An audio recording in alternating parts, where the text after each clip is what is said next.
Maka dari itu teruskan perjalananmu, kenalilah dirimu. Maka ketika manusia sudah mengenal dirinya, maka akan nyatalah Tuhannya. Itulah pemahaman yang dibawa oleh para nabi dan rasul. Itulah pemahaman yang dibawa oleh Isa Al-Masih. Kenapa Isa Al-Masih disebut Ruhullah?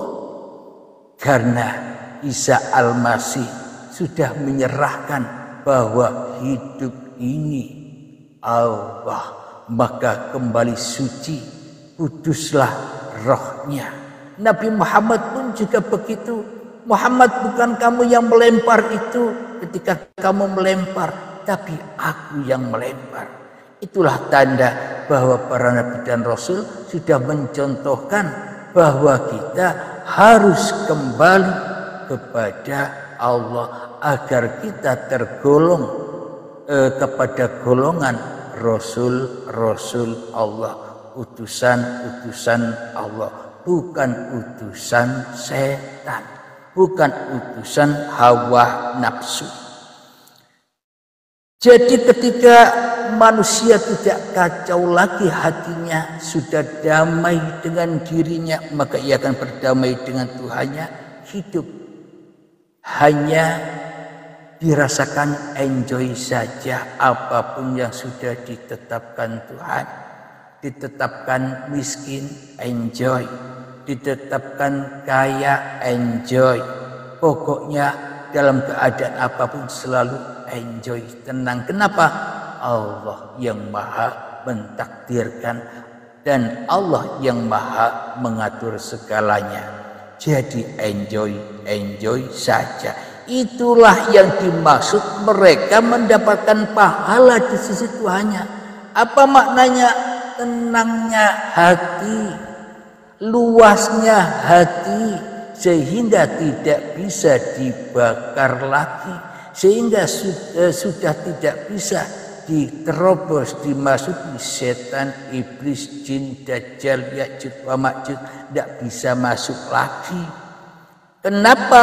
Karena manusianya sudah pulang kampung. Inna lillahi wa inna ilaihi roji'un. Itulah yang dimaksud pahala. Tidak ada rasa takut pada mereka dan mereka tidak bersedih hatinya. Itulah yang dimaksud pahala. Enjoy saja, wong semua diatur oleh Allah. Jangan kita mengatur-ngatur Allah. Selama ini kan kita mengatur-ngatur Allah. Banyak-banyak meminta-minta. Kenapa? Karena miskin. Berarti kita belum dekat, belum kenal Allah, bahwa Allah maha mencukupi. Dengan berdoa berarti kita tidak yakin bahwa Allah maha segalanya. Loh Pak Ustadz, itu kan ada ayatnya, perintah untuk berdoa. Ayatnya begini bilangnya, Bismillahirrahmanirrahim, ud'uni astajib lakum. Makna yang tersurat, berdoalah kepadaku, mintalah kepadaku, pasti akan aku ijabahi. Minum dulu ya.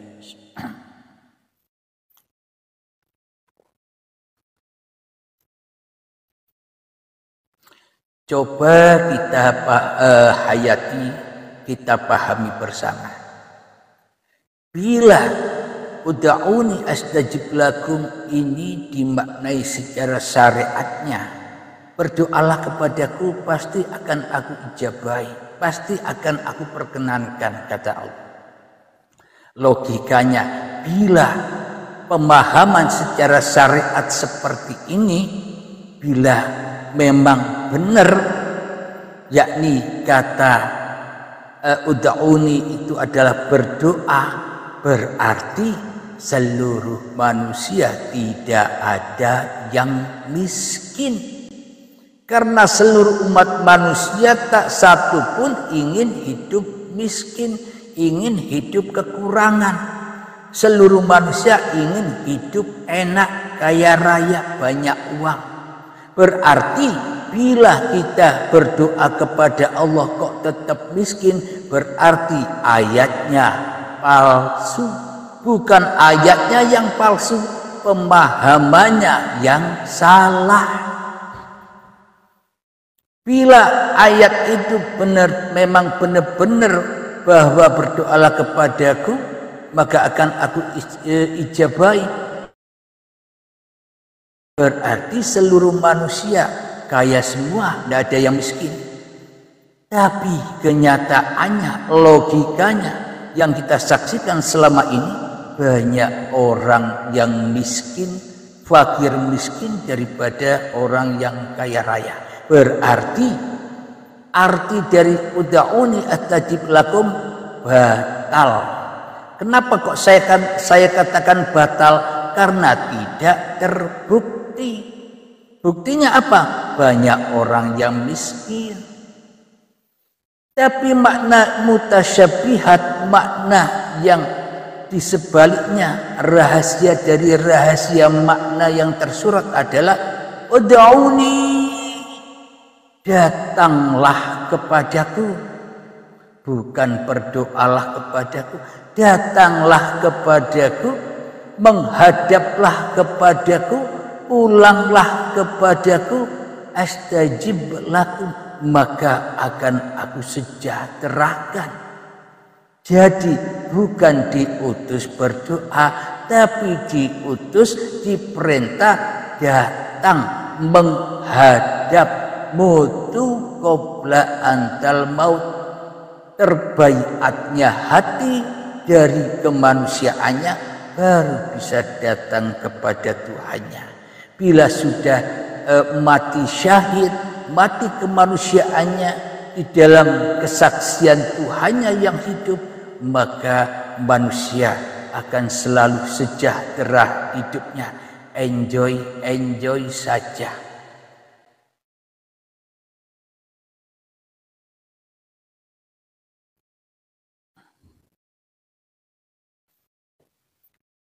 Alhamdulillahirabbil alamin. Jadi bila manusianya ud'uni astajib lakum, manusianya datang kembali, menghadap, pulang, berserah diri kepada Tuhannya, maka astajib lakum, maka hidupnya akan sejahtera, kaya raya. Apa yang dimaksud kaya raya?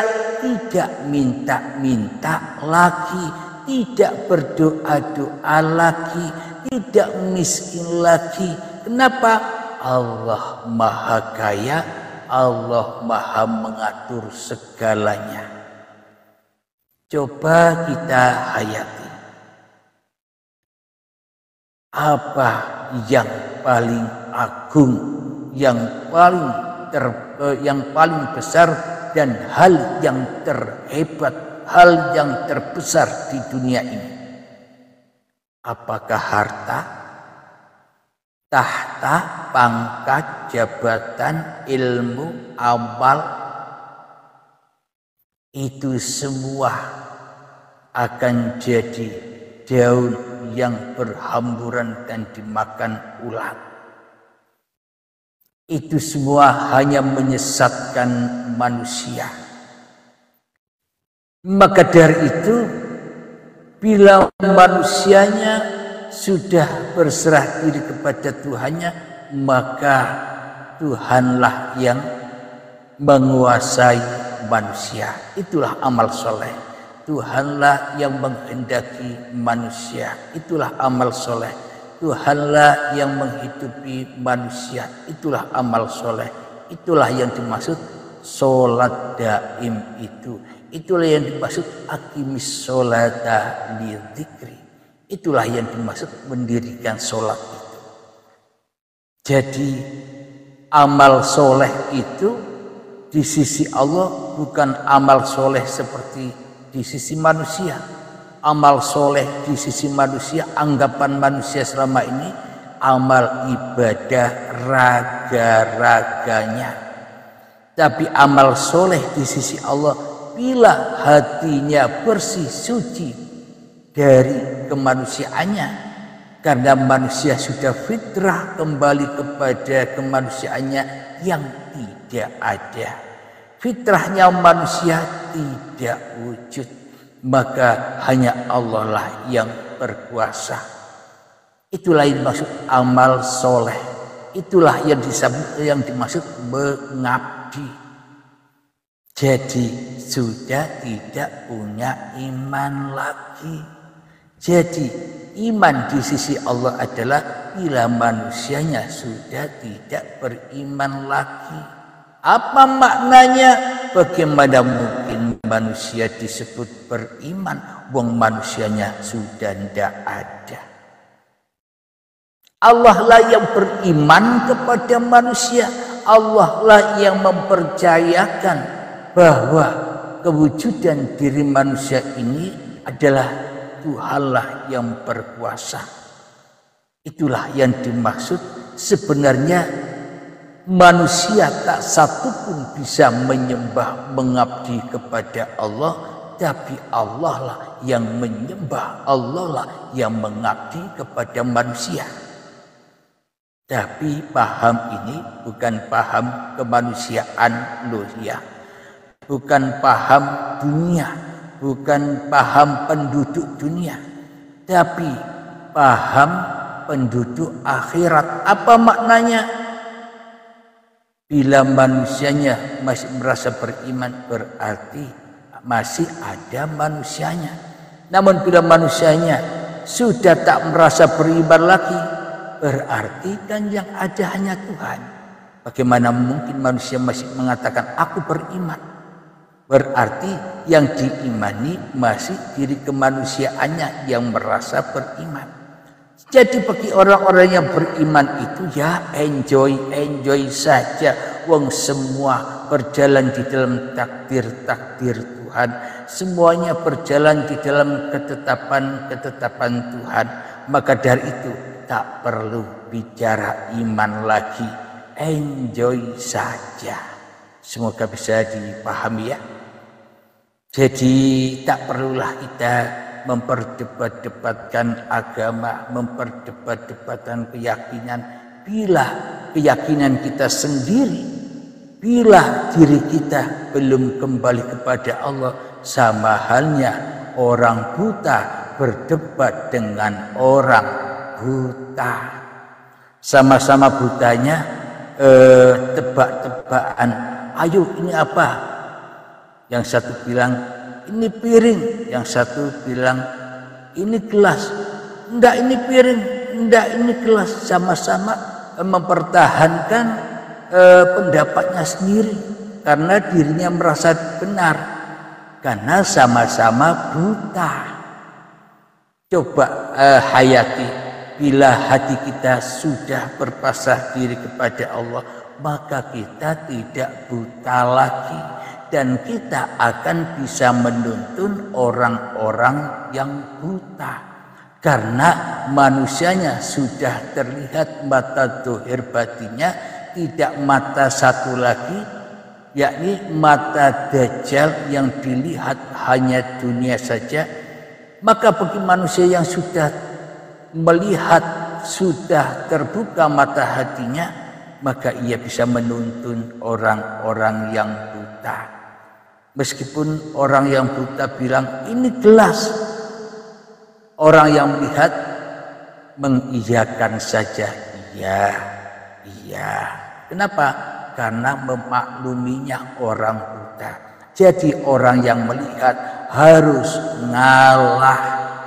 Orang yang melihat tidak malah sombong kepada orang yang buta. Orang yang mengenal Tuhan tidak sombong kepada orang-orang yang tidak mengenal Tuhan. Karena apa? Yang mengenal Tuhan, yang tidak mengenal Tuhan, yang paham ataupun yang tidak paham, toh semuanya peran-peran Tuhan itu sendiri. Apa masalahnya? Yuk diminum dulu kopinya.